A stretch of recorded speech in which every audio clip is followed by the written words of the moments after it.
Senhoras e senhores, o grande encontro, o 22º Congresso Brasileiro de Qualidade e Produtividade. Teremos agora a palestra do neurocientista e profundo conhecedor da arte do desenvolvimento humano, Dr. Francisco de Biasi, com a palestra Conexões Mentais, Liderança e Neurociência. Por favor, Francisco de Biasi. Neurocirurgião, pesquisador da consciência e escritor, chefe do Serviço de Neurocirurgia, Neurologia e Tomografia Computadorizada da Santa Casa, diretor médico da Clínica de Biasi, Barra do Piraí, Volta Redonda, Rio de Janeiro, o único Gran PhD da América do Sul, World Information Distributed University da Bélgica, onde é full professor, autor de 14 livros publicados, citamos 3, Caminhos do Sucesso, O Homem Holístico e também A Revolução da Consciência, todos disponíveis para venda na secretaria do nosso grande encontro. Com vocês, Francisco de Biasi. Obrigado. Bom, primeiro eu queria agradecer o convite da organização. Queria pedir desculpa que eu vou ficar andando para lá e para cá. Eu falo andando o tempo todo, não consigo falar parado. Tenho uma certa hiperatividade. Então vocês vão ficar olhando um jogo de tênis. Bom, esse assunto que eu vou mostrar para vocês, como é um assunto que para quem é da minha área é uma coisa básica, vamos dizer assim, mas para vocês não é, eu fiz então uma palestra em que cada coisa específica que eu vou mostrar para vocês imagens referentes àquilo, para vocês poderem se situar no que eu estou falando. Tá? Vou iniciar a palestra mostrando para vocês um filminho de 2 minutos. É um filme que eu sempre começo as minhas palestras, porque esse filme, que eu fiz a tradução, é um filme que mostra o que nós somos e o nosso lugar no universo.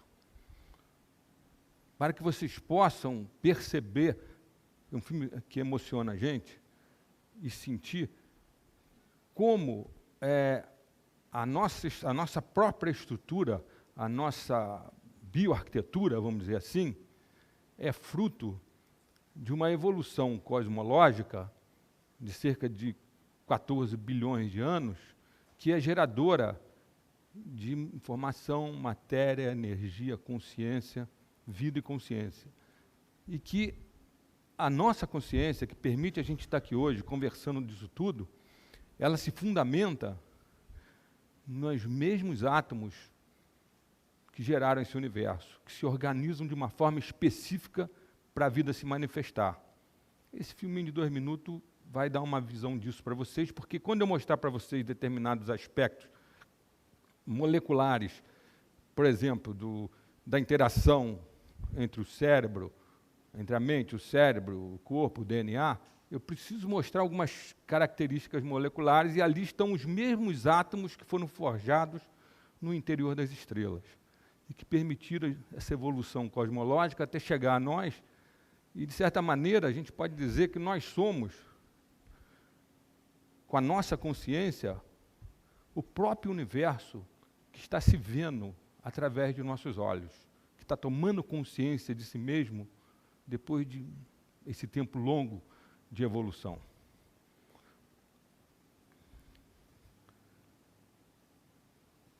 Não está passando. What is the most astounding fact you can share with us about the universe? Apaga a luz.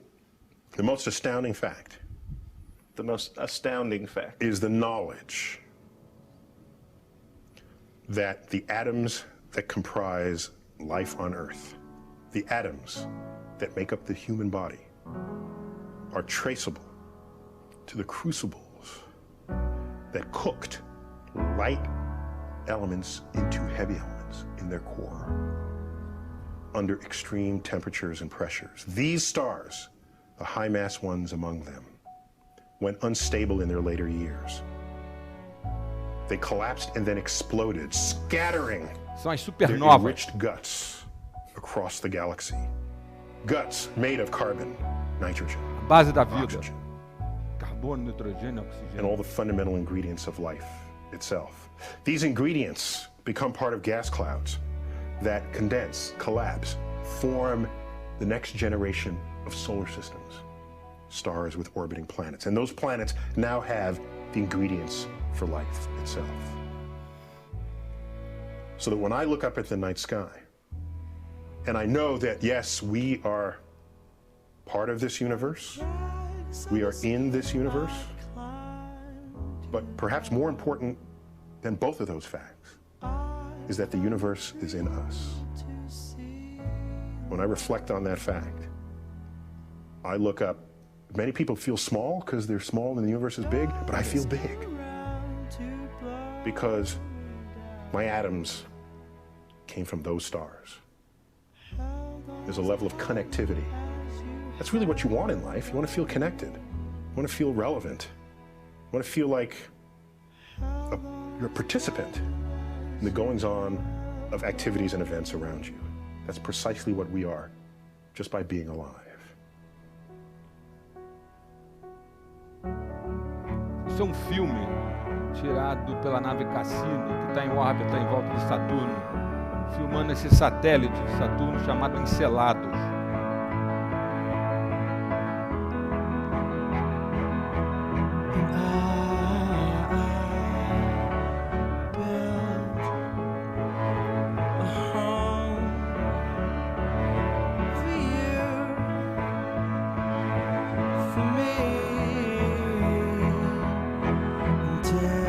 Isso é na estação espacial.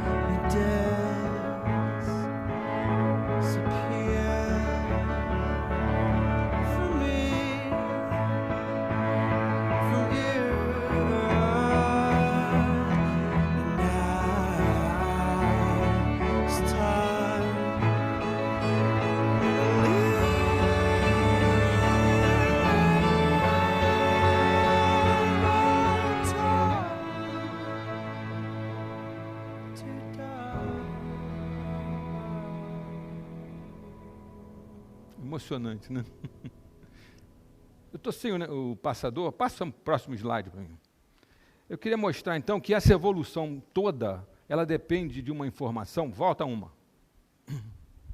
Ela depende de uma evolução que gera uma cosmosfera, uma biosfera, uma noosfera, que é o mundo das ideias, da mente, e uma conscienciosfera.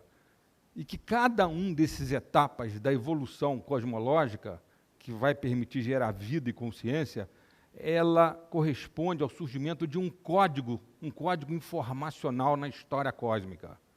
O primeiro código é o código nuclear, que auto-organiza matéria e energia, e a informação é armazenada nas estruturas atômicas, quer dizer, nas leis físicas que hoje nós conhecemos muito bem. A gente já utiliza a energia nuclear muito bem. Apesar que quando nós começamos a usar, já começamos a usar mal, jogando 2 bombas atômicas na cabeça dos japoneses. Vocês veem que a evolução científico-tecnológica da humanidade não é acompanhada por uma evolução ético-moral, que geralmente fica defasada. Em seguida, próximo. Perdão, está aqui.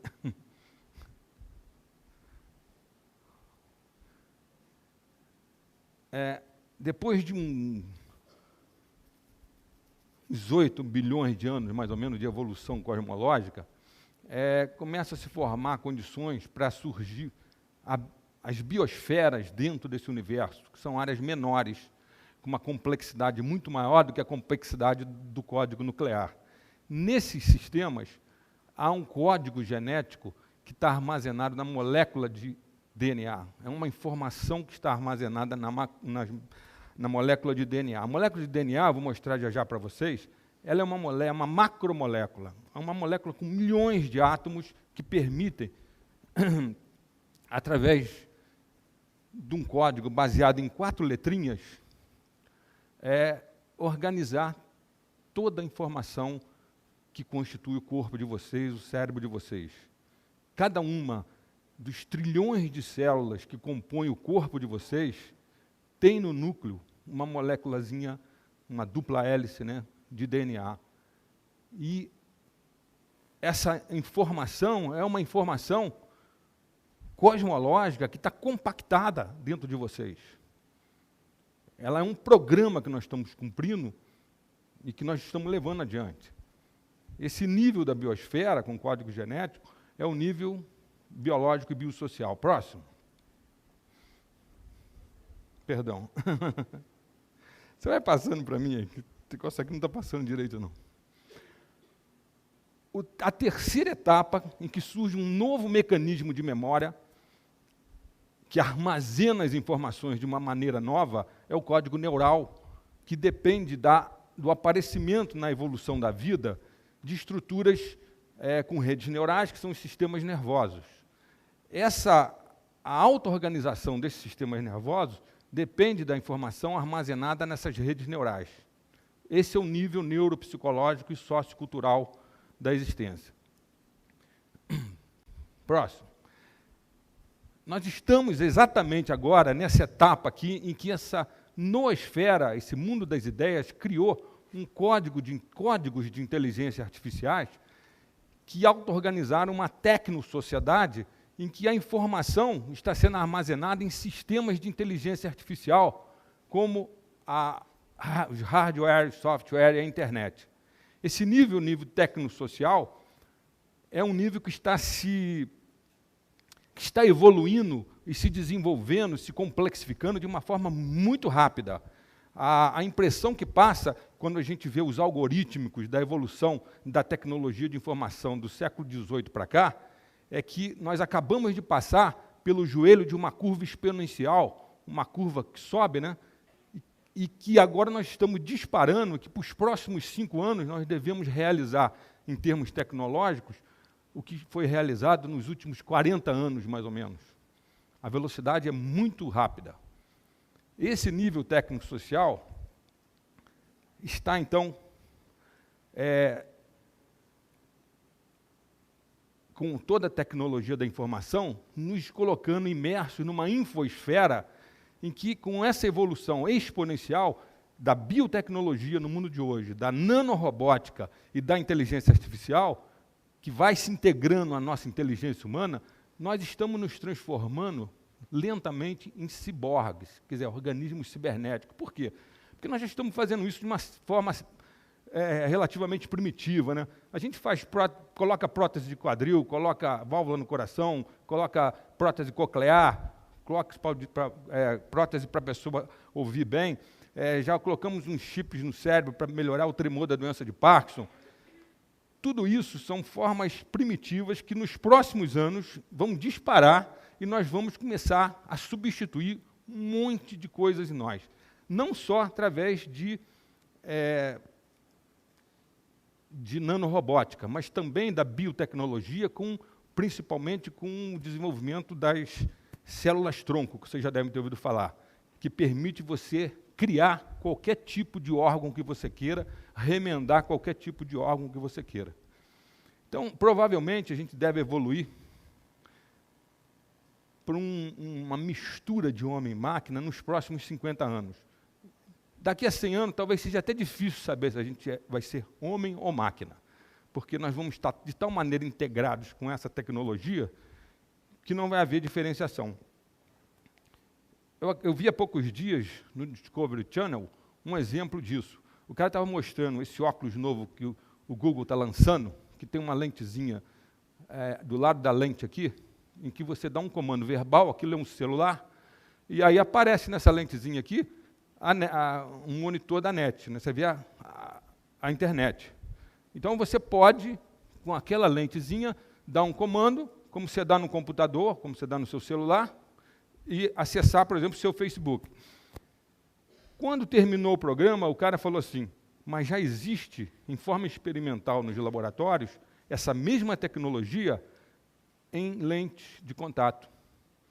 Então você vai ter uma lente de contato, que vai ser um monitor, em que você vai dar um comando verbal e aparece seu Facebook nessa lente de contato. O próximo passo, qual é? Em vez de dar um comando verbal, você tem um chipzinho implantado e você dá um comando mental e aparece na tua lente de contato o que você quer. Então, não está longe isso aí. Isso já existe experimentalmente. Há poucos tempos, não tem, acho que nem 1 ano e meio, um neurocientista americano chamado Philip Lowe, ele conseguiu criar um algoritmo para explicar toda a parte do funcionamento elétrico das redes neurais, que hoje a gente, para detectar esse funcionamento, precisa de um monte de eletrodos no cérebro. Ele conseguiu simplificar a coisa, e com uma fita que você coloca na pessoa, você consegue ter uma leitura muito mais precisa do que a pessoa está pensando.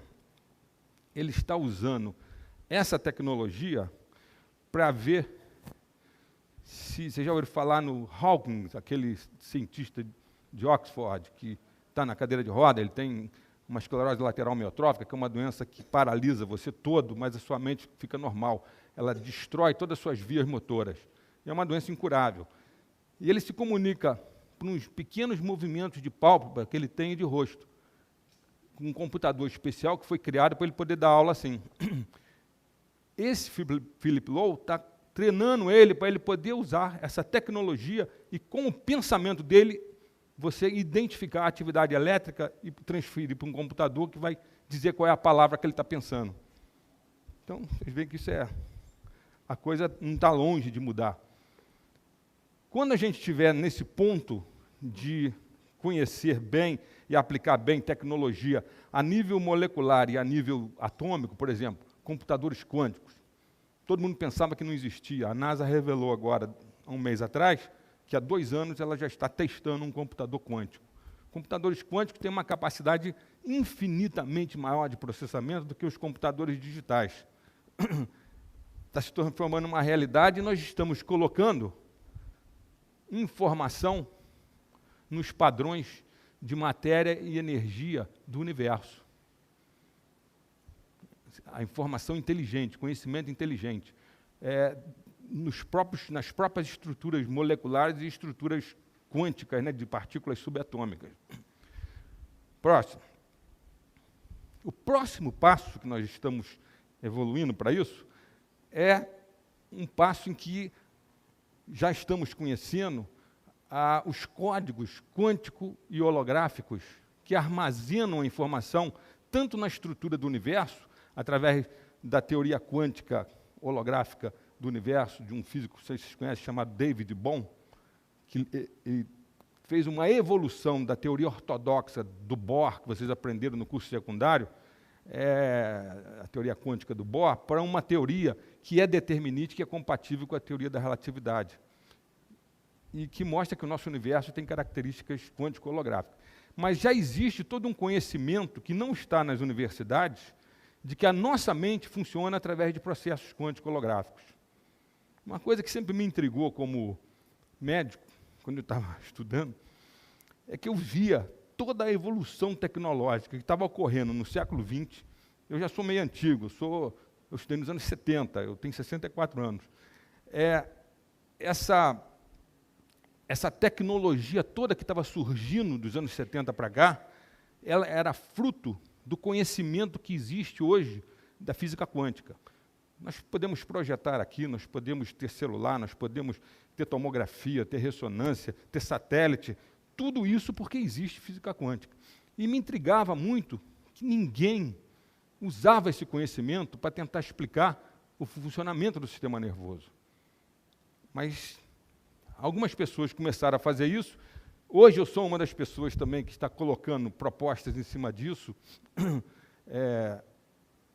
E esse conhecimento existe, então, para você mostrar que a mente humana, além das redes neurais clássicas, que a gente está estudando há 100 anos e ensinando nas universidades, também tem redes quântico-holográficas. E que a estrutura do universo, sendo quântico-holográfica, conecta com a nossa mente, continuamente.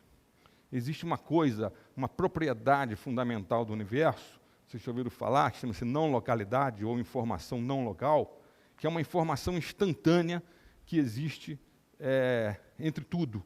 É uma coisa hoje exaustivamente comprovada. Foi uma briga grande que houve na ciência entre o Albert Einstein e o pessoal da física quântica, porque na relatividade, a constante fundamental daquela formulazinha famosa, né, energia igual a matéria multiplicada pelo quadrado da velocidade da luz, né, é igual a mc2, a constante é a velocidade da luz, 300 mil quilômetros por segundo. E na teoria da relatividade é dito que essa é a maior velocidade possível de se alcançar. Acontece que, em experimentos quânticos, não é. Se sabe que há uma informação instantânea que se troca entre todas as partículas do universo, entre a sua mente e o universo. Isso hoje está comprovado, é uma coisa experimental. Esse nível que te conecta com o universo é um nível espiritual. Por quê? O que é espiritualidade? Como que se define espiritualidade? Você se define espiritualidade como aquilo que te religa à tua fonte. A própria palavra religião vem de religare, de religio, né? Então, aquilo que te religa à tua fonte é espiritual. Se eu tenho, então, uma estrutura quântico-holográfica mental e uma estrutura quântico-holográfica universal conectadas, eu estou me conectando com uma consciência universal, vamos dizer assim, através dessa informação instantânea não local. Isso, então, é uma explicação científica para esse nível de conexão mais espiritual. Bom, em relação especificamente a como que a gente vai poder conectar isso com liderança, eu vou mostrar umas coisinhas para vocês relacionadas com o sistema nervoso, para vocês poderem entender o que eu estou falando. Então, aqui vocês estão vendo um corte do cérebro, em que isso aqui é o córtex cerebral, tá? Essa estrutura aqui chama-se hipocampo, essa estrutura aqui chama-se hipotálamo, e essa aqui chama-se amígdala cerebral, ou núcleo amigdaloide. Essas três estruturas, com essas que estão em vermelho aqui, que é um giro aqui, uma circunvolução chamada cingule, e mais um pouquinho do tronco cerebral, que é essa estrutura aqui, a gente chama isso de sistema límbico. Esse sistema límbico é o sistema das emoções, é o sistema que controla as emoções. A gente pode, em neurocirurgias, com o paciente desperto, você abre a cabeça com anestesia local, colocar eletrodos nessa profundidade e estimular áreas que vão desencadear emoções na pessoa. Emoções de raiva, emoções de ira, emoções de prazer, dependendo da área que você estimula. Esse hipocampo, que nós vamos falar muito nele, hipocampo em português, é uma área relacionada com memória recente. A memória recente, que é a memória dos fatos que você entra em contato no dia a dia, é toda armazenada nesse hipocampo temporariamente. E depois vocês vão ver que a memória é consolidada em outro local do sistema nervoso. Próximo. Perdão.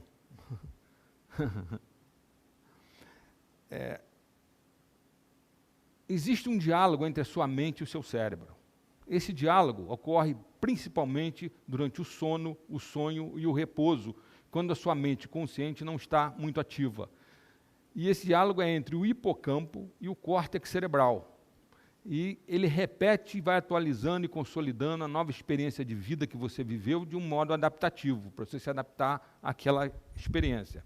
Esse diálogo é inconsciente e é essencial para o que a gente chama de plasticidade cerebral e criatividade. O que é plasticidade cerebral? É a capacidade de você criar novas redes neurais, de você refazer redes que foram criadas, por exemplo, de forma errada em você, por causa de situações negativas, de traumas, de fobias, de medos. Você pode recriar novas redes para substituir essas redes erradas. Ou criar novas redes em função das coisas que você está vivendo. Isso aí está muito bem representado no próximo slide, em que vocês estão vendo aqui um esquema do hipocampo, a pontinha dele aqui seria a amígdala, né? Esse hipocampo fazendo um diálogo com o córtex cerebral. O córtex cerebral, essa parte externa, é a parte que a gente chama neomamífera, mamífera moderna. Existe um córtex pré-frontal, que é relacionado mais com iniciativa, com ações, com planejamento. Existe aqui um córtex somatosensorial, em que ele é relacionado com a recepção de sensibilidade, de estímulos sensoriais. Aqui também tem um córtex motor, e aqui atrás é um córtex visual. Só depois que ocorre esse diálogo, que vai ocorrer no sono, principalmente no sono REM é de Rapid Eye Movements, movimentos oculares rápidos. É aquele sono que você está sonhando. Quando você sonha, os seus olhos têm uns movimentos rápidos. Isso é fácil de você ver em nenenzinho. Quando está dormindo, você percebe que os olhos estão se movimentando debaixo da pálpebra. Quando você está com esses movimentos, é sinal que você está sonhando. Se acordar a pessoa nesse instante, ela está sonhando. E o eletroencefalograma é diferente do eletro do resto do sono.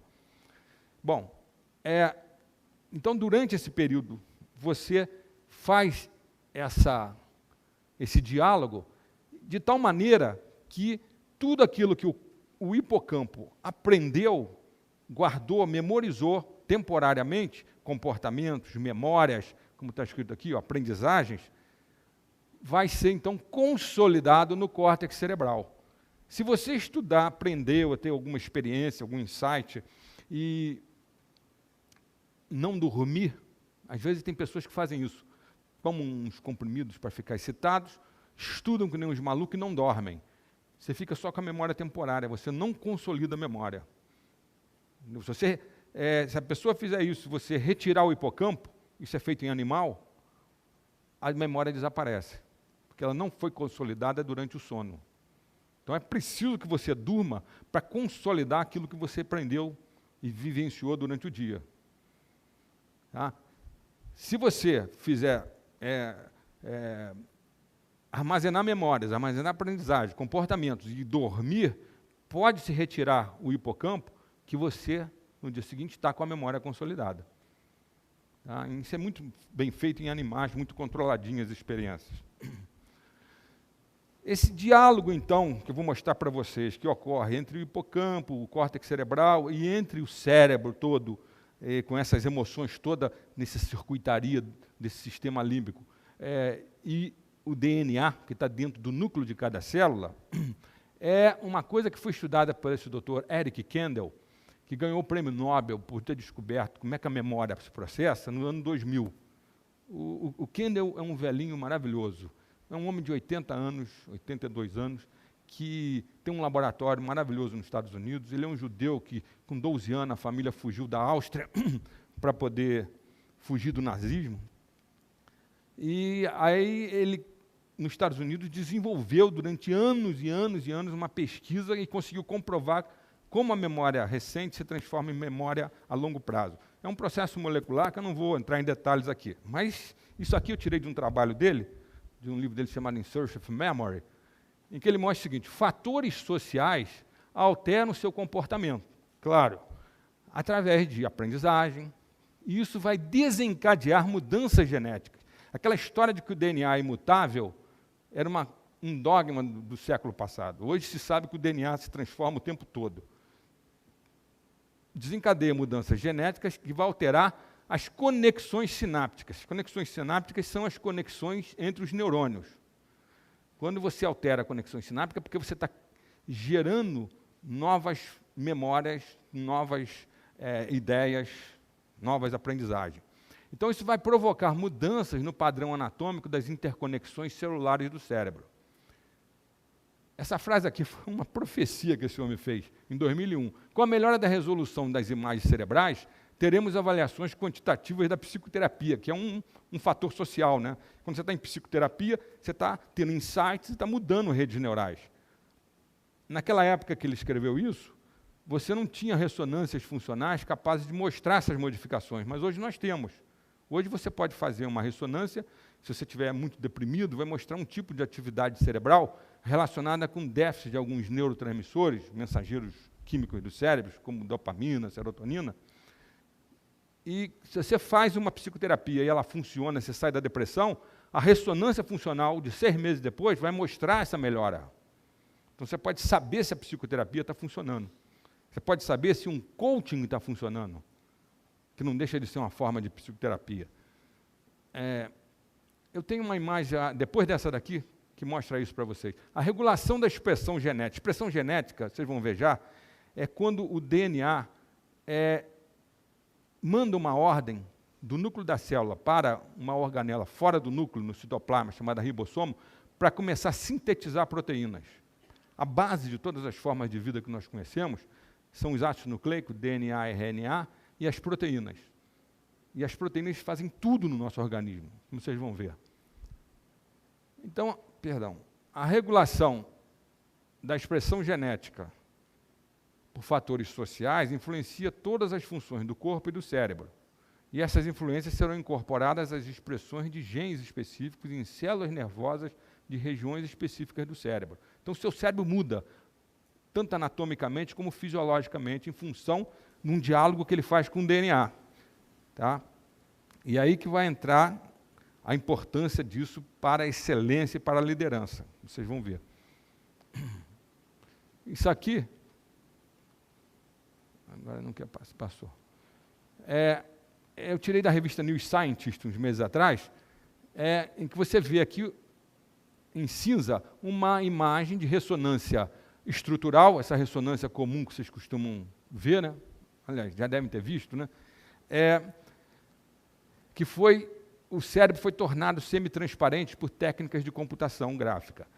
E foi superimposto, então, uma imagem de ressonância funcional do mesmo paciente, em que você vê, em amarelo aqui, aqueles hipocampos dos dois lados do cérebro, e em vermelho, o córtex cerebral, e a interação, então, que está havendo entre um e o outro.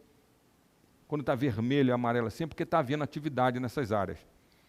Então, isso é uma maneira de você ver como a gente pode hoje chegar a entender o funcionamento cerebral a partir de fatores sociais, tipo uma psicoterapia, um coaching, que você está fazendo. Para quem não é da área, eu trouxe isso aqui para explicar, aqui acho que ninguém é da minha área, né? Um neurônio tem pequenos prolongamentos chamados dendritos e um grande chamado axônio, por onde ele transmite para a célula seguinte um impulso. Esse impulso não é só elétrico, ele é eletroquímico. Aqui é o final de um axônio desse. Forma uma sapatazinha. Aqui é a membrana da célula seguinte. Na ponta desse axônio existem essas vesículas cheias dessas bolinhas vermelhas, que são os neurotransmissores, os mensageiros químicos do cérebro. Então, chegando um impulso elétrico aqui, na verdade aqui está mal representado, porque ele vem pela membrana, um potencial de ação, como a gente chama, a membrana despolariza e essas vesículas se abrem e deixam esse neurotransmissor cair nesse espaço aqui, que é um espaço microscópico de poucos microns. É chamada fenda sináptica. E aí esses neurotransmissores vão se ligar a receptores que existem na membrana citoplasmática, né, na membrana da célula seguinte. Esses neurotransmissores podem ser excitatórios ou inibitórios.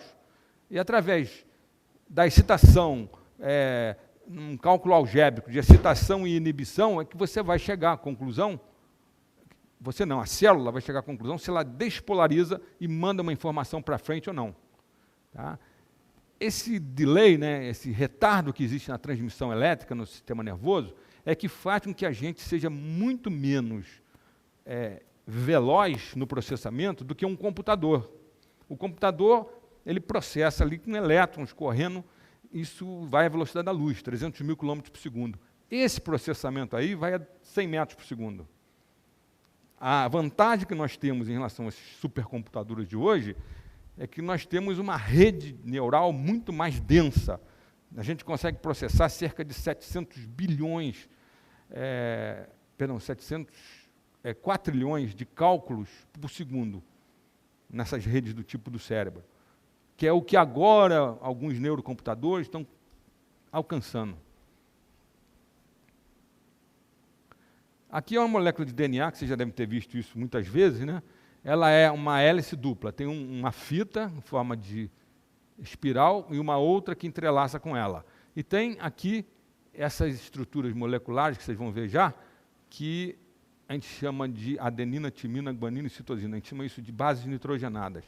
Bases nitrogenadas. Olha a importância do nitrogênio que foi forjado naquelas fornalhas termonucleares na explosão das supernovas. Se você pegar o DNA, ele é igual uma escadinha que você torceu. Se você distorcer a escada, você vai ver isso aqui. Você vai ver uma fita, uma outra fita. Essa fita é feita de aqui está vendo um pentágono? Isso é uma pentose, é uma ribose, um açúcar com 5 átomos de carbono. Os átomos ficam nos vértices. Carbono, outra coisa que vem dessas fornalhas nucleares das estrelas. E a base de toda a vida. Vocês estudaram no nível secundário química orgânica. Vocês devem lembrar que o esqueleto de todas as moléculas orgânicas é feito de átomos de carbono. Essa estrutura aqui se liga a essas que estão coloridas, que são as chamadas bases nitrogenadas. Essas bases nitrogenadas são 4 tipos em todas as formas de vida que se conhece. Guanina, citosina, adenina e timina. Onde tem C, se liga com G. Onde tem T, se liga com A e vice-versa. Então, aqui, por exemplo, A está ligando com T, G está ligando com C, assim como C liga com G. Elas são ligadas por esses tracinhos aqui, que são chamados pontes de hidrogênio. São ligações moleculares fracas. Quando o DNA vai transmitir uma mensagem, que mensagem é essa? A mensagem ela depende de 3 bases dessa. A gente chama de tríade. Cada 3 bases dessa corresponde a um aminoácido dos 20 que existem na natureza. Entenderam? Cada 3 letrinhas dessa corresponde a um aminoácido dos 20 aminoácidos essenciais que existem na natureza que a gente ingere na alimentação. Quando você come carne, você está comendo aminoácido, porque a carne é feita de proteína, e proteína é uma cadeia de aminoácidos ligados. Então, o que acontece? Cada 3, uma tríade, vai transferir uma mensagem para gerar uma sequência de aminoácidos formando uma proteína. E vocês vão ver que a gente só cria redes neurais novas com proteínas, que geram as sinapses, as membranas das sinapses. São proteicas, são lipoproteicas. Como é que isso ocorre? Vocês estão vendo uma célula, aqui é a membrana da célula, tá? Aqui é uma estrutura chamada ribossomo, tem uma pequena, uma grande, com um peso molecular baixo, um peso molecular alto. Aqui é o núcleo da célula, que é porosa, que é poroso, a membrana celular, né? Vocês estão vendo o DNA aqui, perdão.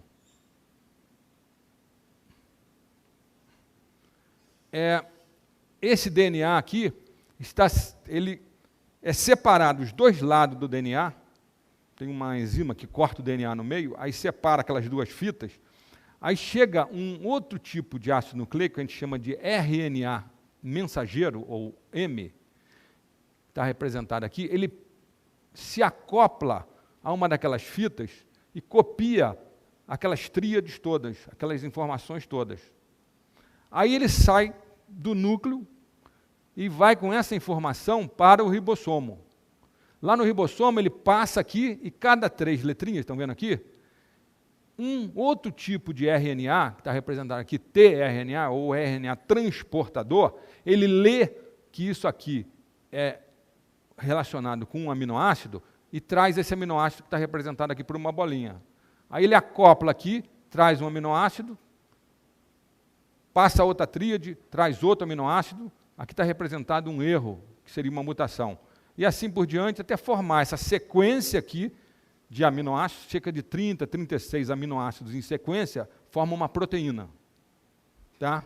Bom, deu para entender essa sequência? Você passa de um código de 4 letras para um código de 20 letras dos 20 aminoácidos essenciais. Forma proteínas com esses aminoácidos. Aqui uma outra maneira de ver isso, de 3 em 3, vai passando, vai sendo lido, aí essas tríades, então, correspondem a aminoácidos, aqui está representado, por exemplo, tirosina, alanina, leucina, prolina, metionina, vai formando o que a gente chama polipeptídeo em química, que é uma molécula de proteína. Bom, esse processo todo, ele gera 4 níveis de um diálogo mente, cérebro e DNA. A gente chama de 4 níveis psicobiológicos. Primeiro, então, a informação do mundo exterior, que vai ser codificada nos neurônios que recebem a informação no córtex, vai ser mandada lá para aquele hipocampo. Aquele hipocampo, com as outras estruturas daquele sistema límbico relacionado com as emoções, a gente chama límbico, hipotalâmico, hipofisário. Hipofisário por quê? Porque entra também uma glândula que está aqui, ó, que tem na base do cérebro, chamada hipófise ou pituitária. Então, toda aquela informação emocional, primeiro de memória no hipocampo, em seguida emocional dos circuitos límbicos que estão gerando uma emoção em função da memória que você adquiriu. Então, a informação de um tipo passou a ser transformada em outro tipo, de memória para emoção. Tá? A gente chama isso de transdução de informação em biofísica.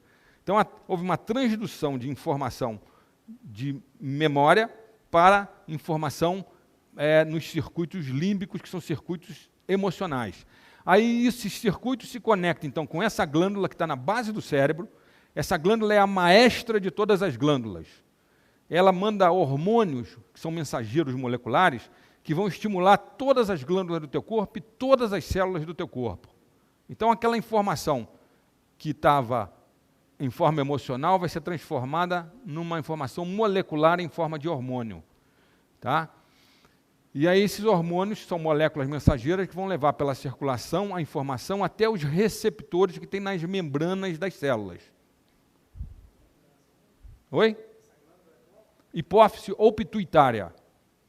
Ela produz dezenas de hormônios que estimulam todas as glândulas do teu corpo. Por exemplo, vocês já ouviram falar em hipotiroidismo? Vou dar um exemplo que fica mais fácil.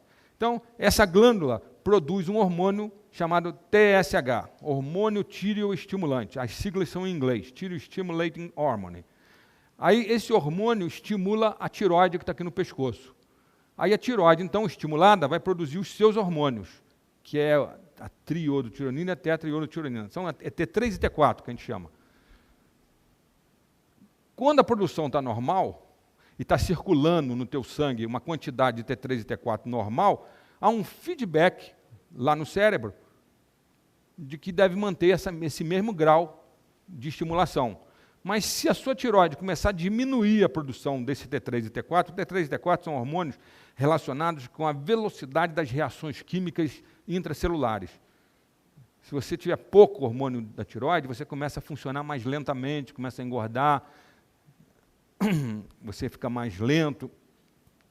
Aí esse T3 e T4, produzido em quantidade menor, gera um feedback lá na hipófise para que ela produza mais TSH. Aí você produz mais TSH, que estimula mais a tireoide e aumenta a produção do T3 e T4. Quando você vai no endocrinologista, o que ele faz? Ele pede uma dosagem do T3, do T4 e do TSH. Se o TSH tiver aumentado, isso está dizendo para a gente o quê? Que a glândula não está funcionando bem e está precisando de um estímulo maior a partir dessa glândula na base do cérebro. A glândula tireoide precisa de um estímulo maior para poder produzir uma quantidade normal. Mas isso tem um limite. Vai chegar num limite que, mesmo com grande aumento de TSH, do hormônio da hipófise, estimulando a tireoide, você vai produzir pouco T3 e T4. Então, você vai ter que fazer uma reposição hormonal, aí o teu médico vai dar para você um hormônio sintético. É assim que a gente raciocina na medicina.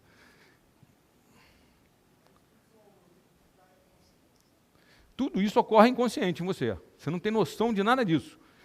É um sistema molecular que está relacionado com áreas até primitivas do sistema nervoso. Essas áreas que eu estou mostrando no sistema nervoso, exceto o córtex, são áreas mamíferas primitivas e são áreas reptilianas. Ao todo da evolução, isso tudo foi aparecendo. Bom, aí quando chega, então, o hormônio, que é uma informação molecular, na membrana da célula, de todas as células do teu corpo, os receptores que existem na membrana transmitem, então, através de uns segundos mensageiros, que são proteicos, para o núcleo da célula, aí alguns genes, genes são parte do DNA, de expressão imediata, vão comunicar a uns genes chamados alvos para transcrever o código em RNA. Então, aquela coisa que eu mostrei para vocês, o DNA manda o código através do RNA, e aí, esse RNA, então, vai servir de molde lá no ribossomo, lá no citoplasma da célula, para fazer a síntese de proteínas a partir daqueles aminoácidos que são colocados em cadeia. Essas proteínas são a base de tudo na vida. Então, são estruturas úteis, mas altamente curativas do corpo. Por quê? Se você tiver uma lesão, essa lesão vai alterar as suas membranas. Você precisa refazer as membranas celulares. As membranas celulares são lipoproteicas, são feitas de proteínas e lipídios. Então, para refazer uma lesão, você precisa de proteína. Se você estiver doente, uma infecção, você aumenta a sua produção de anticorpos pelo seu sistema imunológico, que é o sistema que produz anticorpos. Os anticorpos são imunoglobulinas, é um tipo de proteína. Então você vê a importância da proteína, ela te protege. A imunoglobulina te protege contra vírus, contra bactéria, rastreia células cancerígenas que estão aparecendo no teu organismo e joga elas fora. Existe também um tipo de proteína que a gente chama de enzimas. São catalisadores. O que são catalisadores? São substâncias que entram numa reação química e aceleram aquela reação química sem aumento de temperatura. Então, por exemplo, uma reação A mais B que vai dar C. Vai demorar 30 minutos para isso se processar a temperatura ambiente. Aí uma enzima, que é uma proteína, entra ali entre A e B e faz uma troca de elétrons na molécula e aquela reação se processa em 30 segundos. Isso chama-se catalisador. O nosso organismo é cheio de enzimas para poder acelerar as reações dentro das células. Cada célula nossa processa milhares e milhares e milhares de reações ao mesmo tempo. E nós temos trilhões de células. É uma complexidade imensa. Bom, os receptores que existem nas membranas são também proteicos. E os hormônios, que são as moléculas mensageiras, são proteicos. Então, eles estão levando as dinâmicas informacionais até a célula, né? As informações que estão vindo lá do cérebro através daquela glândula hipófise ou pituitária. Essas moléculas mensageiras funcionam como uma espécie de memória molecular e vão evocar em você memórias dependentes de estados de comportamento, de aprendizagem, nas redes neurais do cérebro. Como é que isso acontece?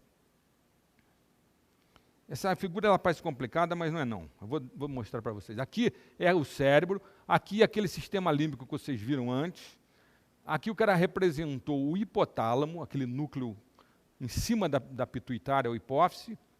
O pessoal na Inglaterra e nos Estados Unidos gosta de chamar de pituitária, aqui a gente chama mais de hipófise. Aí, aquela informação emocional que tinha chegado lá no teu sistema nervoso, ela estimula o hipotálamo, que ele libera uns fatores chamados fatores de liberação hipotalâmica, que estimulam os hormônios da pituitária ou hipófise, aí ela libera mensageiros moleculares que vão para o corpo. Aqui vocês estão vendo uma célula, tá? Isso aqui é a representação de uma célula.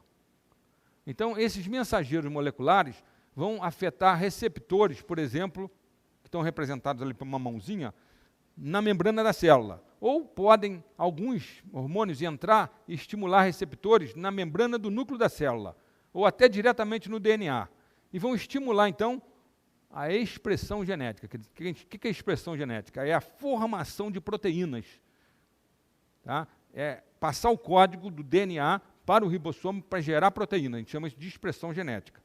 Então, um fenômeno qualquer, uma experiência que você teve, gerou uma emoção em você, afetou o teu hipotálamo, estimulou a glândula pituitária a produzir hormônios, esses hormônios vieram estimular as suas células, foram ao DNA da tua célula, o DNA começou, através do RNA mensageiro, a mandar informação para o ribossomo que estaria aqui, e gerou proteínas, que são essas bolotas aqui. Tá? Então, saindo aqui por um processo que a gente chama de pinocitose da célula. E aí, aqui foi representado, então, um fluxo de mensageiros proteicos para o cérebro, A, B, C, D, E, F, tudo proteínas diferentes, que foram geradas a partir daquelas emoções que você manifestou. Aí você gerou proteínas, aqui do lado esquerdo não precisa pensar nisso não, que é a parte metabólica, energética, são outras moléculas. Só interessa saber que produz proteínas, essas proteínas saem, elas retornam em feedback ao cérebro. Vocês estão vendo aqui umas setas, essas setas aqui são fluxos moleculares que vão estimular, então, a criação de redes neurais novas. Entenderam? Vão estimular a formação de redes neurais novas. Vejam bem a implicação disso para qualquer atividade em que você precisa ser criativo, em que precisa ter liderança para dar ideias novas e ideias que sejam efetivas para você levar adiante uma situação. Você só vai fazer isso a partir do momento em que você criar redes neurais novas no cérebro. Bom, agora olhem para cá, não sei se vocês repararam. Daqui, quando começa tudo isso, até aqui embaixo, o processo todo leva de 90 a 120 minutos. A gente chama isso de ciclo de neuroplasticidade. Então, a cada momento que você está entrando em contato com uma situação nova na tua empresa, uma situação nova na tua vida, um insight que você teve, estava fazendo um coaching e teve um insight, eu estava fazendo uma psicoterapia lá com o psicanalista e deu um insight. No período, a partir da hora que você teve isso, você memorizou lá no teu hipocampo, você vai passar por um ciclo desse de 90 a 120 minutos e vai gerar proteínas novas que vão formar sinapses novas. A gente chama isso de sinaptogênese. Formando sinapses novas, você está criando redes novas para usar esse conhecimento novo que você adquiriu. Entende? Agora, sim, tudo isso ocorre com todas as células do teu corpo. Tem um DNA próprio. O DNA tem uma informação inteligente. Aí é esse sistema todo de interação entre o cérebro, entre o neurônio e o DNA dele. O cérebro, ele coordena tudo isso. Mas essa coordenação implica em fazer o DNA gerar uma informação que está codificada ali naquela molécula, e essa informação vai gerar proteínas. Aí, com essas proteínas, ou você se defende, você cura feridas, ou você gera anticorpos, ou você cria redes novas no cérebro. Sim, exatamente. Deu para entender isso? Então, aqui ele até representou, ó, o pedaço mente-cérebro é mais ou menos daqui até aqui. Depois, cérebro-corpo, quando vai começar a agir nas células, é daqui até aqui. E depois, célula-gen, a célula estimulando o DNA. O total, 90 a 120 minutos. Estejam alertas para isso, porque na vida diária, eu vou mostrar até isso agora, a maior parte das atividades da vida diária da gente levam de 90 a 120 minutos, 2 horas no máximo. Por exemplo, você sai de casa, chega no trabalho, começa a trabalhar 8 horas da manhã. Aí você começa a trabalhar, passam umas 2 horas mais ou menos, entre 90 minutos e 2 horas, você começa a sentir vontade de dar uma paradinha.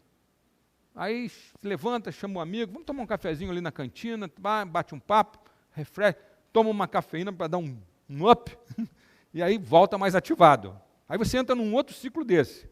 Vocês vão ver agora que cada ciclo desse, aqui, ó, um ciclo completo de comunicação, assim como atividades da vida diária, levam de 90 a 120 minutos. Esse intervalo de tempo a gente chama de ciclo ultradiano, em contraste com o chamado ciclo circadiano, que é o ciclo de 24 horas. Nós temos muitas coisas metabólicas no nosso corpo que dependem do ciclo de 24 horas. Mas o ciclo de 24 horas é um ciclo que é do nosso planeta. Nós evoluímos nesse planeta e pegamos esse ciclo. Mas a gente tem esses ciclos de 2 horas, em que cada 2 horas, mais ou menos 90 minutos a 2 horas, você está liberando outros tipos de hormônios. Por exemplo, quando você acorda de manhã, um hormônio que você libera de manhã é testosterona. Um hormônio que você libera de manhã é o DEA, dehidroepiandrosterona, que é um precursor da testosterona, hormônio do crescimento. Esses hormônios podem de manhã te deixar mais excitado.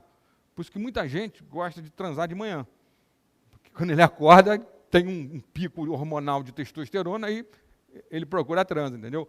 De noite você já tem outros hormônios, por exemplo, tem a melatonina. Quando começa a escurecer, tem uma outra glândula no meio do cérebro chamada pineal que libera a melatonina. A melatonina faz você ficar sonolento, mas ao mesmo tempo ela é o mais poderoso antioxidante que se conhece. Ela regenera durante o sono o seu organismo. Ela é o controlador biológico, chamado relógio biológico, do envelhecimento. Com 30 anos, nós produzimos melatonina ao máximo. Daí para frente, ela começa a diminuir e nós começamos a envelhecer. Se você pegar uma pessoa que está envelhecendo demais, está estressada demais, com muita o estresse produz uma oxidação enorme nas suas células, altera as membranas, e a gente tem que combater com substâncias antioxidantes. A melhor delas é a melatonina. Passa da melatonina para a pessoa, aquele processo de envelhecimento que está muito acentuado por causa do estresse, reduz. Entendeu? Isso é uma visão, vamos dizer assim, integradora, sistêmica, holística, que a medicina é assim, a medicina é holística. Essa medicina fragmentadora, cartesiana, newtoniana, que ensinam nas faculdades só com especializações, é terrível, porque ela deixa de ver esses processos holísticos que você tem no organismo. Às vezes o cara ele é gastroenterologista, ele pensa só na úlcera do sujeito. Esquece que ali tem um sistema todo integrado, intelectual, emocional, que pode estar afetando a produção de ácido no estômago e gerando aquela úlcera. Entende? Então, é muito importante ter essa visão holística das coisas. Isso hoje é muito bem documentado cientificamente. Então, os genes expressam um código DNA que vai sintetizar proteínas. Vocês entenderam isso? A gente pode dizer que são máquinas moleculares, essas proteínas, né? Aliás, os genes que sintetizando proteínas, são máquinas moleculares que vão promover a criação de novas redes neurais em que vão permitir, então, novas aprendizagens, criatividade, mudança de comportamento e excelência na liderança pessoal e profissional. Porque você, para ter liderança pessoal e profissional, você precisa de ideias novas. Mas você só vai ter ideias novas fazendo esses ciclos funcionarem em você. Se você se automatizar, for um cara automático, que chega lá no trabalho, repete a mesma coisa todo dia, sai, entra no teu carro, repete o mesmo caminho todo dia, chega em casa, repete o mesmo programa de televisão todo dia, você não cria redes neurais novas. Então você não tem insights. Você não é capaz de ser um líder bom. O líder bom, vocês conhecem, devem conhecer, que é uma pessoa da área de sociologia do trabalho, o Domênico De Masi. Domênico De Masi escreveu um livro em que ele, o primeiro livro dele, A Emoção é a Regra, em que ele mandou os alunos dele, lá da Universidade La Sapienza, em Roma, em Milão, aliás, fazer um levantamento dos grandes grupos criativos desde o meio do século XIX até o meio do século XX, para eles poderem ver o que fazia com que esses grandes grupos criativos tivessem gerado ideias que mudaram a história da humanidade. Então, quando eles finalizaram tudo, computaram tudo, apareceram 4 fatores importantes na criatividade. Primeiro, sensibilidade. Sensibilidade no sentido de que você tem que ter uma sensibilidade para tudo que ocorre ao seu redor. Para você ser criativo, você tem que ser um homem ligado no que está acontecendo no mundo, o que está acontecendo na sua cidade, no seu estado, no teu país. Se você é desligado de tudo isso, fica ligado só no seu trabalho, você não é criativo. Isso é um fator muito importante, sensibilidade. Segundo, você precisa ser capaz de ter muita concentração para fazer introspecção. Por quê? Porque quando você começa a ter ideias criativas, você começa a visualizar coisas, imaginar coisas, você se desliga do mundo e cria dentro de você uma ideia. Tá? Então, sensibilidade, foco, atenção interna. Né? Terceiro, parece brincadeira, mas isso é uma verdade imensa. Senso estético. Quem não tem senso estético não é criativo. Por quê? Porque quando você tem senso estético, você se maravilha com as coisas do mundo, do universo. Grandes cientistas disseram que eram pessoas assim, tipo, por exemplo, o Albert Einstein. Quando ele foi chamado para falar na Universidade de Oxford, nos anos 30, sobre o método da física moderna, ele falou, pessoal, olha, eu não uso o método da física moderna como vocês estão pensando, não, de fazer observação, levantar hipótese, e aí experimentar para gerar uma síntese, às vezes até uma antítese. Eu não penso assim. Eu penso na beleza. Para mim, eu sou platônico, ele falava. Para mim, o verdadeiro é o que é belo. E chegou ao ponto de dizer, se eu estiver fazendo cálculos, que ele era um físico teórico, se eu fizer cálculos e os cálculos descambarem para uma coisa feia, equações feias, eu desisto daquilo. Porque o universo não é feio. O verdadeiro no universo é belo. Ele deixou os físicos pasmos com isso. Pois bem, Nesse estudo do De Masi, o último grupo que eles estudaram, no meio do século XX, foi o grupo do Watson e Crick, que descobriram a estrutura da molécula de DNA. E aí, o Watson e o Crick eram dois caras assim novos. O Crick tinha 23 anos e o Watson 29, quando eles ganharam o prêmio Nobel. E eles eram dois caras que chegavam, saíam, iam para a balada, vinham conversando, chegavam no laboratório, ficavam batendo papo sobre as garotas que eles saíram, a tal ponto, e ao mesmo tempo eles intermeavam essas conversas com as conversas do assunto da biologia molecular. Mas eles falavam tanto que o pessoal do laboratório pediu até que o chefe colocasse eles numa sala separada que eles estavam incomodando.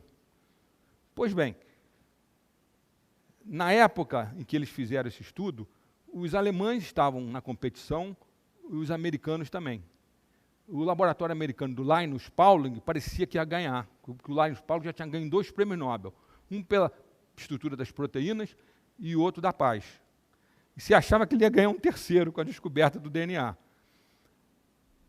Aí o chefe do laboratório, o laboratório Cavendish, chegou e falou o seguinte: bom, vamos reunir todo mundo, o pessoal da área de cristalografia de raio-x. Cristalografia é um método que você joga raio-x em cima da molécula, o raio-x difrata nos átomos, e pela difração que acontece no filme, você vai deduzindo como é que é a estrutura molecular.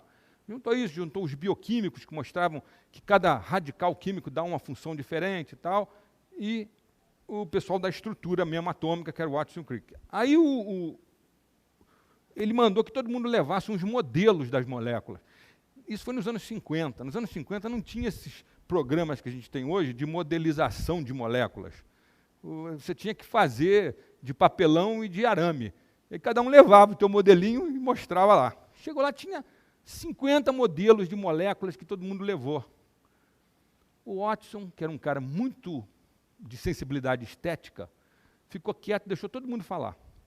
Cada um puxou a sardinha para o teu lado, eu acho que essa molécula aqui acerta, porque ela tem um radical tal, que dá propriedade tal. Não, mas essa daqui deve ser realmente assim, porque na difração de raio-x a gente vê que a estrutura deve ter essa forma.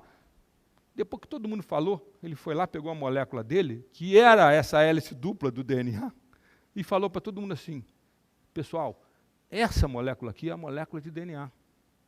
Aí todo mundo riu. Mas como que você sabe? Ele virou e falou assim: vocês acham que Deus ia botar a linguagem da vida numa molécula feia? Essa daqui é a molécula mais bonita de todas. Olha o senso estético do cara em relação à beleza da natureza, né?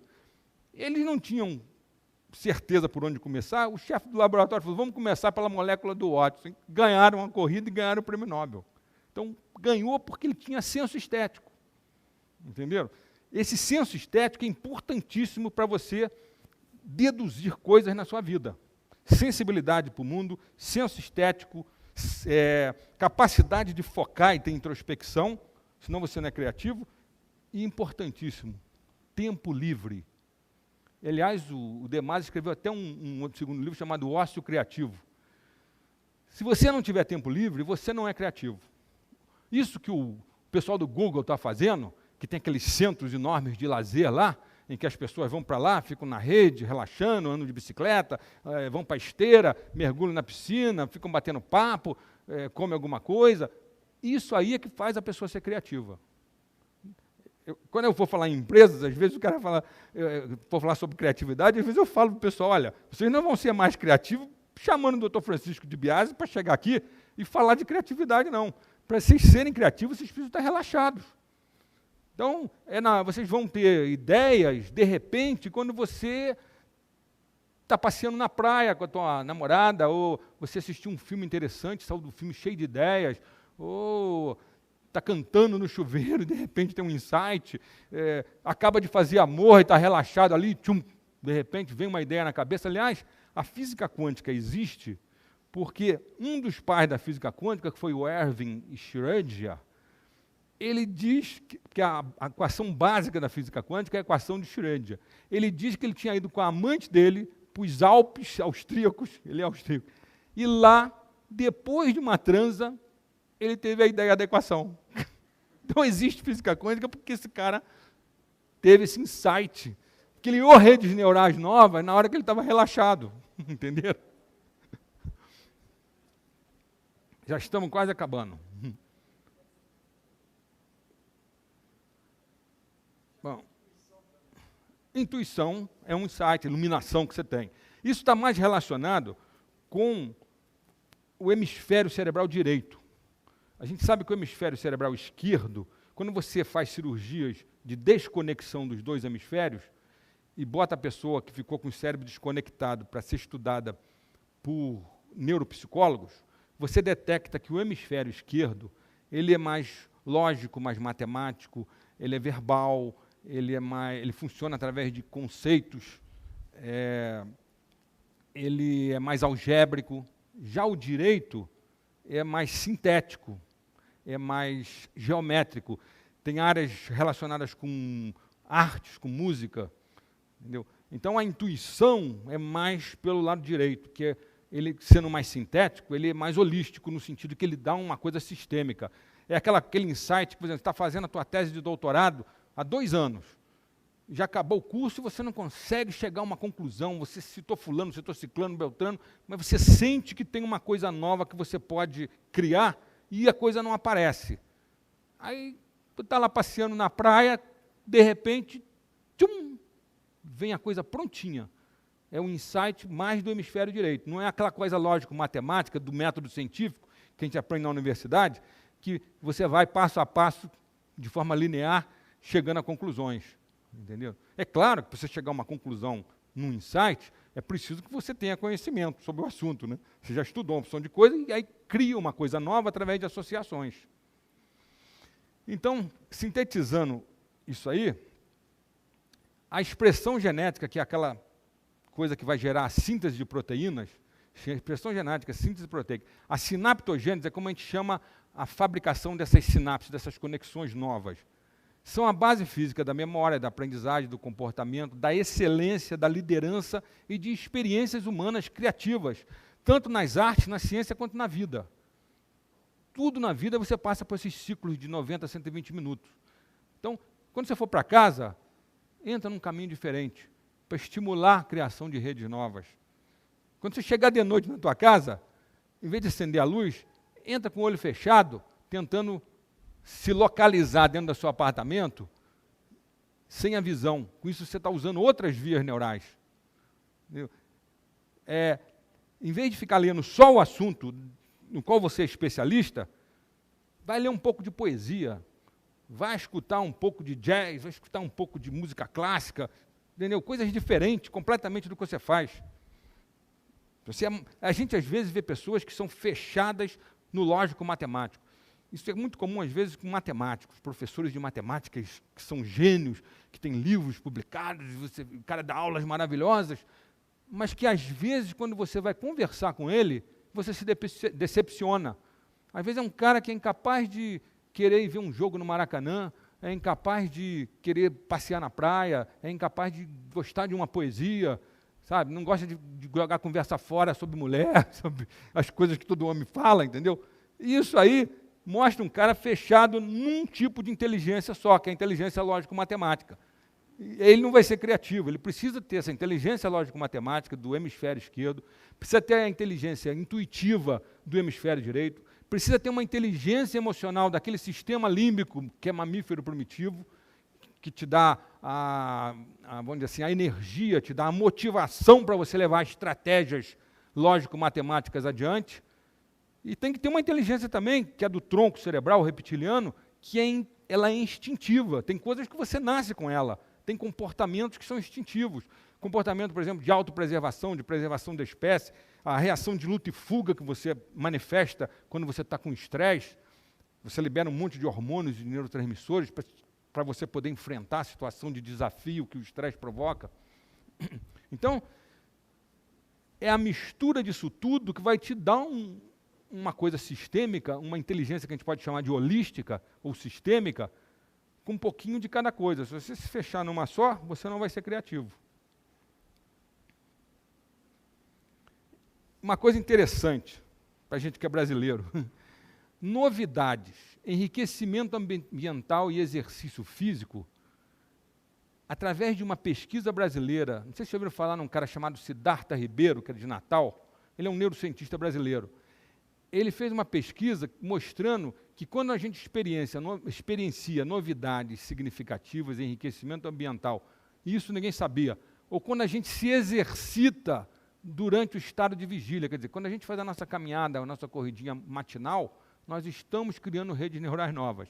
Por quê? Porque a gente expressa esse gene chamado ZIF268 durante o sono REM, o sono do sonho, do Rapid Eye Movement, né, os movimentos oculares rápidos.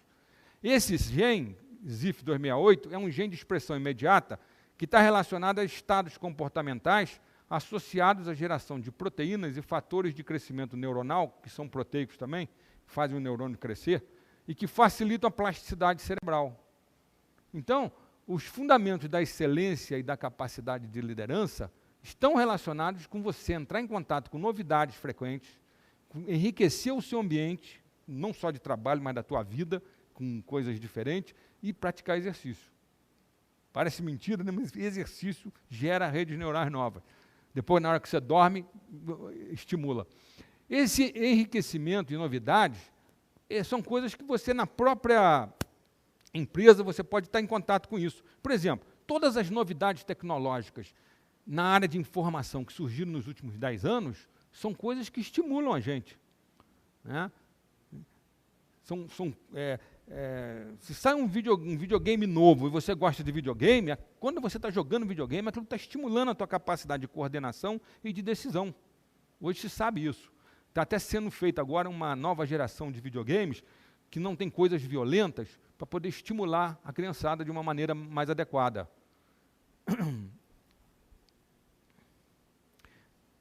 Então, aqueles estágios que eu mostrei para vocês moleculares, são 4 estágios psicobiológicos, na verdade, ele existe como um processo criativo que gera toda aquela formação de moléculas, tanto nas humanidades, né, nas ciências humanas, quanto nas ciências de outro tipo. Esses 4 estágios são esses aqui. Ó. No estágio 1, você tem uma ideia e começa a trabalhar em um problema. Estágio 2, a difícil experiência de lutar tentando resolver o problema. Todo mundo passa por isso. O estágio 3, o momento criativo, que eles falam em inglês, a flash of insight. De repente, você resolve o problema. E aí, o estágio 4 é você ver que fica feliz que solucionou o problema. Né? Isso está bem representado aqui, ó, num cartoon feito por esse cara chamado Tomlin, em que você vê um estudante tentando provar um teorema matemático. O primeiro estágio, tem uma ideia, aí ele fica tentando resolver, queima a mufa ali, tentando, de repente ele tem um insight. E aí, mágica. De forma mágica, ele conseguiu resolver uma situação difícil. Quando aconteceu isso, ele passou por aqueles 4 estágios moleculares de interação do neurônio com o DNA. Gerou proteínas novas e criou redes neurais novas. E aí teve a solução. Entenderam? Por isso que um processo de psicoterapia e de coaching também nunca deve levar menos de 90 minutos. Isso é uma coisa que agora que está se entendendo. Porque antigamente todos os psicanalistas diziam que você devia ter 40, 50 minutos de terapia. Mas às vezes você está começando a fazer um ciclo desse de neuroplasticidade, que você vai criar redes novas e de repente interrompe o processo. Então hoje já se sabe que é melhor você ficar com uma pessoa uns 90 a 120 minutos até que você perceba que aquilo ali foi realmente elaborado. E você ficou mais criativo. Então, as implicações disso tudo para o desenvolvimento do potencial humano e da liderança. Enriquecimento ambiental, estímulos positivos, desafios que você enfrenta na vida, novidades tecnológicas que mexem com a tua cabeça, estados amplificados de consciência, eu não falei disso, por exemplo, meditação, oração profunda, visualização, relaxamento, yoga, tai chi chuan, exercícios, coaching, psicoterapia, terapias mente-corpo, tudo isso gera criatividade e excelência pessoal porque ativa a expressão genética, a sinaptogênese e a plasticidade cerebral. Então, estruturam novas redes neurais, novas memórias e novos comportamentos. Isso aqui, hoje, é que mostra que essa separação na área de medicina que aconteceu e que é tão antagônica dentro das universidades, dentro da academia, entre medicina alternativa e medicina acadêmica, que isso não existe. tanto a medicina alternativa quanto a medicina acadêmica vai gerar os mesmos processos de neuroplasticidade no teu corpo. Entende? No fundo, cada um age de um jeito, mas os processos moleculares vão ser os mesmos.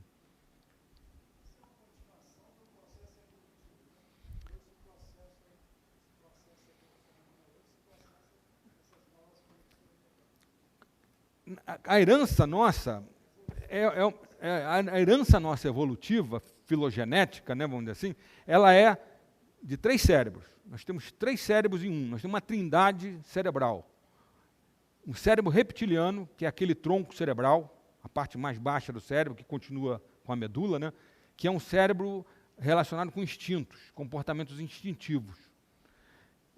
Passado. Há mais ou menos uns 400 milhões de anos atrás, na era dos répteis, dos dinossauros, começou a surgir uns mamíferos primitivos, em que surgiu um córtex, uma camada por cima, que é o nosso sistema límbico, que veio dar uma coloração emocional àqueles instintos básicos reptilianos.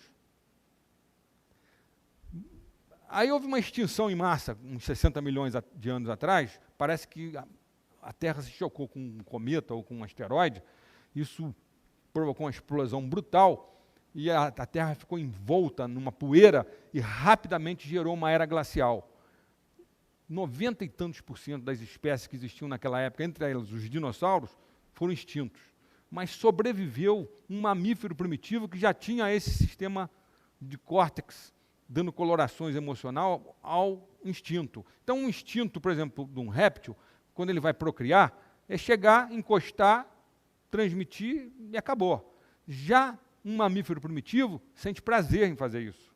Isso é um dado evolutivo, uma coisa que é muito importante, porque favorece a reprodução e favorece a evolução. Aí, mais recentemente... Oi? Aí, mais recentemente, surgiu o neocórtex. Mais para cá um pouco. Aí, esse neocórtex que é o nosso cérebro, vamos dizer assim, a parte do nosso cérebro que nos faz ser humanos, principalmente a parte frontal, que é mais evoluída em nós, em todos os primatas. Então, esse neocórtex é o cérebro da literatura, da matemática, da astrofísica, das religiões, das filosofias, entendeu? É o que nos faz realmente ser humanos.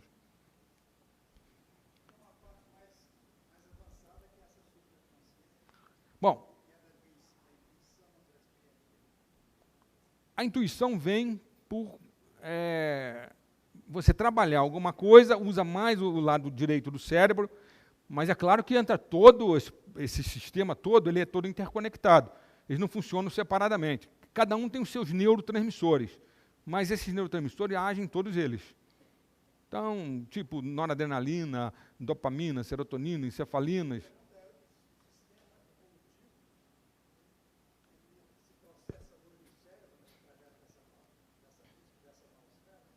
Sim, quando a gente estimula as crianças, por exemplo, num computador, tem um pessoal da área de inteligência artificial lá do MIT, que eles criaram uma linguagem, uns anos atrás, chamada Logo, que é uma tartaruguinha, que a criança aprende a fazer as coisas com aquela tartaruguinha, e tomar decisões. Eles com isso, estavam tentando estimular o desenvolvimento da inteligência da criança para acelerar esse desenvolvimento. Que é isso que você está perguntando, né? Acelerar o desenvolvimento. A parte intuitiva, para ser estimulada, precisa que você estimule coisas relacionadas com o hemisfério cerebral direito. Por exemplo, arte, música, por exemplo, Tai Chi Chuan. Exatamente, sai do analítico do hemisfério esquerdo para uma coisa mais holística, mais sistêmica, né? Eu, uma vez, passei por uma situação em que eu vi isso claramente. Eu pratico Tai Chi Chuan em meditação há quase 30 anos, todo dia. Quando eu comecei a aprender Tai Chi Chuan, levei 4 anos aprendendo. Tinha uma professora de Tai Chi Chuan na minha clínica. E o Tai Chi Chuan, você precisa aprender 170 movimentos, uma sequência desses movimentos, então leva tempo. Então você vai aprendendo de 3 em 3, de 4 em 4, uma vez por semana, aí você pratica tudo aquilo, tal, vai aumentando cada vez mais a sua sequência, você vai memorizando isso. Só que essa memória é uma memória relacionada com o esquema corporal que está mais relacionado com o hemisfério direito. Quando chegou assim, depois de 4 anos, faltava assim uns 20 movimentos para terminar os 3 ciclos do Tai Chi Chuan, a professora chegou para a turma e falou assim, olha, vocês estão muito lentos, eu não aguento mais, eu vou dar para vocês agora os 20 movimentos que faltam e vocês se virem, porque não dá para ficar nesse de 3 em 3, vocês cada vez estão pedindo para repetir mais, repetir mais.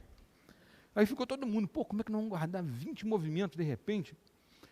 Aí eu tive um insightzinho, que foi o seguinte, eu virei para o pessoal e falei assim, olha, nós vamos fazer o seguinte, a gente pega os movimentos que ela vai dar e faz uns desenhos simples da posição, um bonequinho, e depois eu mando imprimir isso nos computadores da clínica aqui. Naquela época tinha aqueles papéis de computadores que saíam em série, né, grandões.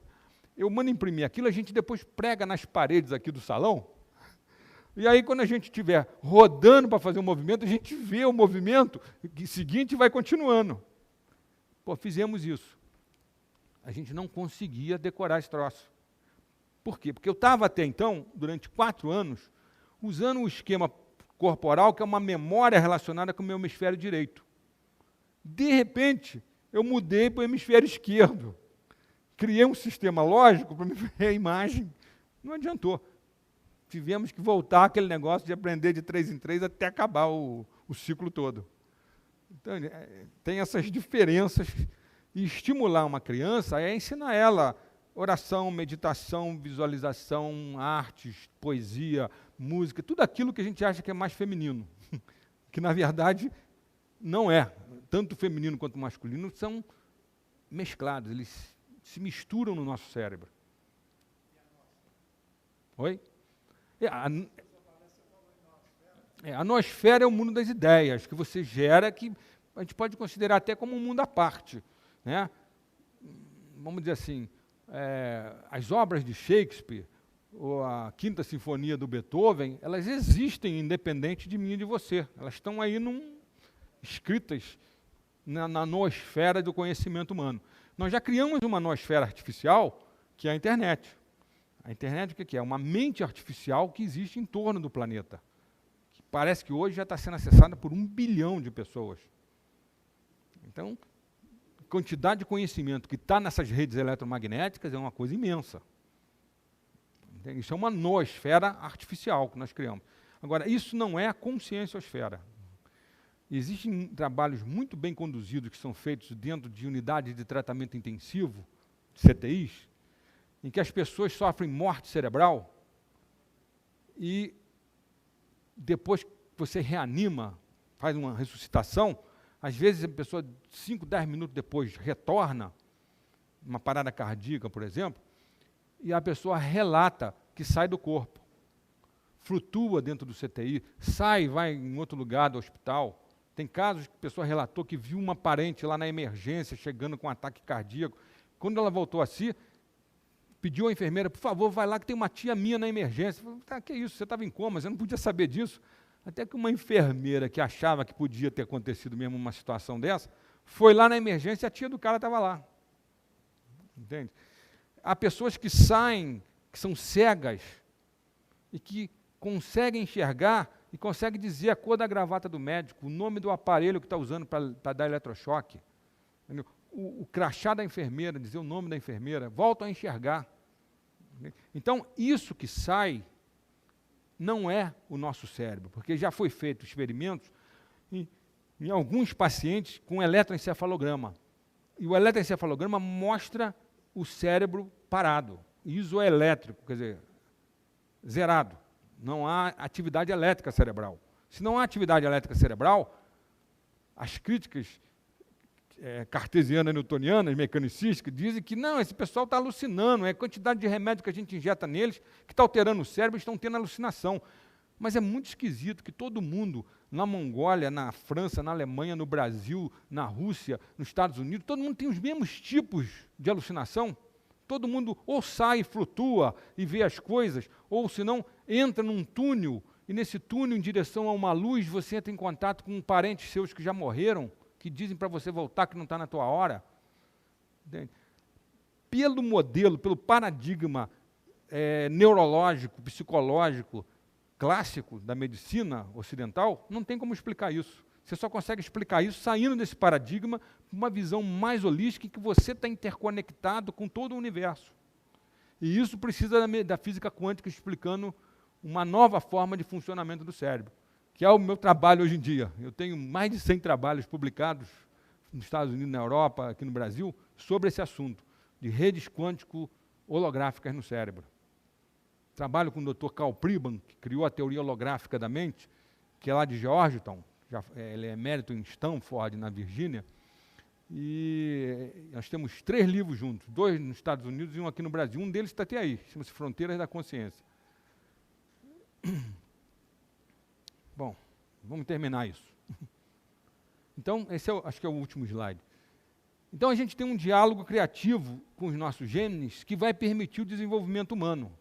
E isso tudo é terapêutico também. Além de ser uma coisa que gera uma excelência pessoal, profissional, é a capacidade maior de liderança, isso é terapêutico, no sentido de que pode desfazer memórias traumáticas, reestruturando novas redes neurais relacionadas a medos, fobias, estresse, sintomas emocionais, transtornos psicossomáticos, disfunções psiconeuroimunológicas, estimulando a plasticidade cerebral, a criatividade e a excelência pessoal. Isso seria mais para relacionar com a área de psicoterapia, vamos dizer assim. Mas, se você relacionar com a área de coaching, tudo isso é válido. Porque o coaching não deixa de ser uma psicoterapia. O pessoal da área de coaching não gosta de dizer que é psicoterapia, não. Mas eu acho que é uma psicoterapia no sentido da psicoterapia do Maslow, a psicoterapia da psicologia humanista do Maslow, que trabalha com o ser humano são, e não com o doente, com uma psicanálise, entendeu? Oi? Você chegar até a autoconsciência, exatamente. Bom, eu acho que eu vou parar por aqui, porque aqui eu vou já entrar em outra coisa. Que, se a gente lembrar daqueles níveis de informação cosmológico da cosmosfera nas redes nucleares, no DNA nas redes genéticas, no cérebro nas redes neurais, na consciência nas redes quântico-holográficas, nós vamos ver que a inteligência é a preservação dessa informação. E, interessantemente, nas tradições filosófico-espirituais das civilizações que nos antecederam, principalmente na Índia, nos Vedas, que são os livros sagrados da Índia, eles falam isso. Eles falam que a doença é a interrupção do fluxo de inteligência do universo. E a gente hoje pode entender com a nossa ciência que o fluxo de inteligência do universo é esse aqui. São etapas em que você cada vez cria formas de memória mais complexas. Desde a memória nuclear, memória genética, memória neural, até a memória quântico-holográfica. Oi? Pois é, exatamente. Essa que é a grande pergunta hoje. Porque se você usar o modelo neurocientífico, mecanicístico, newtoniano da ciência ocidental, você vai dizer que o cérebro cria consciência, que ela é como se fosse uma secreção do cérebro, vamos dizer assim. Agora, se você usar o modelo quântico-holográfico, ele bate direitinho com das tradições espirituais, que falam o contrário. Que, na verdade, existe uma inteligência primordial, da qual tudo se originou, e dessa inteligência primordial, as coisas vêm evoluindo até chegar ao material, e a nós. Eu faço essa pergunta num trabalho meu. Então, o que a gente pode chamar de fluxo informacional auto-organizador, nuclear, genético, neural, quanto holográfico. Isso gera um novo paradigma holístico, tanto na minha área, na medicina, quanto na psicologia, na administração, na liderança e no marketing. Por quê? Com esse equilíbrio desse fluxo todo, você pode fazer, então, um desenvolvimento do potencial humano e ter uma saúde integral. Se você consegue isso, você atinge um estado de consciência elevado, um estado de excelência em que você é capaz de acessar e utilizar os seus recursos pessoais em total plenitude. você está em harmonia com a inteligência universal. Não há separação entre você e esse campo de informação e energia. Você está sempre conectado, exatamente. Eu venho há quase 30 anos fazendo isso. Eu medito diariamente, pratico Tai Chuan diariamente, e olha, funcionou. Nesses anos... Não só isso, não só porque eu não pareço ter 64 anos, mas nesse período eu escrevi 14 livros, publiquei mais de 100 trabalhos, e eu acho que tudo isso é consequência de eu ter essas práticas, entendeu? Que me levaram realmente a criar redes neurais capazes de olhar as coisas de uma forma mais holística. O primeiro livro que eu escrevi eram os fundamentos todos desse paradigma novo holístico. Aliás, está aí, chama o Homem Holístico. É os fundamentos científicos do novo paradigma. Depois eu fui diversificando as coisas. Qual é o melhor? Você dá uma olhada lá. Tem um da área de vocês em que eu aplico esse conhecimento todo na área de gerenciamento, de marketing, de liderança. Eu comecei a ver, lendo algumas pessoas da área de vocês, que muitas pessoas, como por exemplo o Peter Drucker, eles falam coisas que têm a ver com isso que eu estou falando. Chama-se Caminhos do Sucesso. Ele está aí fora. Tem muita gente que está começando, mas o que eu estou procurando é mostrar que você, para fazer isso, que essa liderança espiritual, você está conectado. Tem intuições, sincronicidades, conseguir, através de práticas mais, que a gente chama de espirituais, mas que hoje já não são tão espirituais, porque está tudo estudadinho pela ciência, você conseguir ter um estado ampliado de consciência. Né? Na verdade, nós estamos explicando vamos dizer assim, essa espiritualidade cientificamente. É isso aí. Pois não. Então, o acesso ao conhecimento universal É possível. Você até me lembrou, nos Vedas, os livros sagrados espirituais, filosóficos da Índia, né? Que tem uns 6.000 anos, mais ou menos, que dizem que ele foi acessado através de meditação dos sábios iniciais, eles chamavam de rishis. Eles acessavam e passavam oralmente para os discípulos que escreviam tudo. São dezenas e dezenas de livros.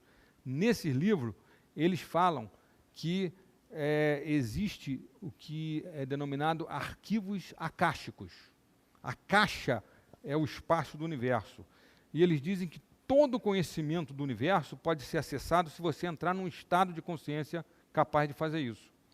Hoje, a gente sabe na área de neurologia que quando você entra num estado de meditação, por exemplo, de oração profunda, você aumenta a sincronização das ondas do cérebro, entre um lado e o outro do cérebro. Esse aumento dessa coerência das ondas facilita, otimiza o tratamento quântico holográfico das redes. Mas são redes não dentro do cérebro, em volta do cérebro. São redes eletromagnéticas em torno das membranas dos neurônios. Porque as membranas são polarizadas. Onde tem eletricidade, toda membrana de célula tem menos 70 microvolts de polaridade. Onde tem eletricidade, você tem um campo magnético junto. Então, esse campo magnético está em torno das células. Esses campos magnéticos se misturam e formam padrões de interferência do tipo holográfico, do tipo de holograma, que tem uma característica fundamental. São padrões em que cada parte do sistema contém a informação do todo. Um holograma que você vê, tipo o filme Guerra nas Estrelas, não sei se você não assiste, você não é aficionada de Guerra nas Estrelas, não. No primeiro filme, lá nos anos 70, não sei se você lembra, o Luke Skywalker recebe uma mensagem da princesa Leia, e o robozinho pequenininho, R2-D2, emite uma mensagem com uma imagem holográfica da princesa Leia. Essa imagem holográfica é feita por padrões de interferência de onda, que tem uma capacidade enorme de memorizar informações. Né? Mas esses sistemas, eles distribuem a informação. A gente vive com isso e não tem noção. Por exemplo, quando a senhora liga a televisão, ou quando a senhora acessa a internet, a senhora ligou ali no canal, vamos dizer que você não ligou na Rede Globo. Não existe um canal específico da Rede Globo que esteja sendo transmitido para o seu aparelho. Ela está fazendo uma emissão única, que é chamada broadcasting, né? E isso está misturando um monte de padrões de interferência em cima da gente. Quando você entra na frequência certa, você acessa a informação que ela está transmitindo. Você pode estar aqui, pode estar no Rio Grande do Sul, pode estar em São Paulo, pode estar no estado do Rio, você consegue acessar porque a informação é distribuída no sistema inteiro. Agora, veja bem, não é isso que as tradições espirituais e filosóficas vêm dizendo para a gente há milênios. O Pai está dentro de nós, tudo que está dentro é igual a tudo que está fora. Os alquimistas falavam aqui no Ocidente, tudo que está em cima é igual a tudo que está embaixo. No budismo tem uma metáfora linda, que é a metáfora da rede de Indra, que é uma rede eles diziam que em cima do castelo do deus Indra existia uma rede imensa de gemas preciosas que estariam dispostas de uma tal maneira que cada uma delas refletiria todas as outras ao mesmo tempo, e que o universo é assim. Até poetas nossos, poetas ingleses como William Blake, falam todo o universo contido num grão de areia. Sensibilidade do cara já vê isso. Aqui na América Latina, o Jorge Luis Borges, um escritor argentino, ele tem um livro chamado O Aleph. Aleph é a primeira letra do alfabeto hebraico, né?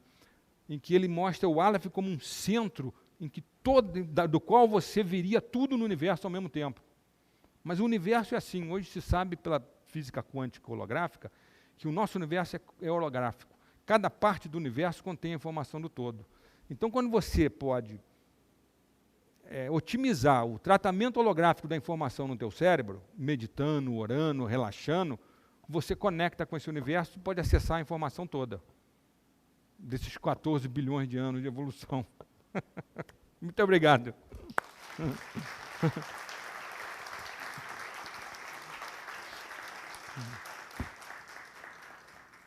Muito obrigado, professor Francisco de Biasi, encerrando o nosso 22º Congresso Brasileiro de Qualidade e Produtividade. Silvana Risioli, pode entregar, inclusive, agora, presente, uma lembrança do nosso grande encontro ao professor de Biasi. Muito obrigado. Um prazer conhecer a senhora. Eu não tenho palavras. Em nome da União Brasileira para a Qualidade, agradecemos o professor de Biasi, que realmente descortinou para nós, né, realidades imensas, né, o profundo universo, né, e a plena consciência, né, do homem, da sua potencialidade, do seu cérebro, da conexão universal. Muito obrigada. Espero que eu tenha conseguido gerar criatividade em todo mundo. Reflexões profundas. Muito obrigado, professor Francisco de Biasi, Silvana Risioli.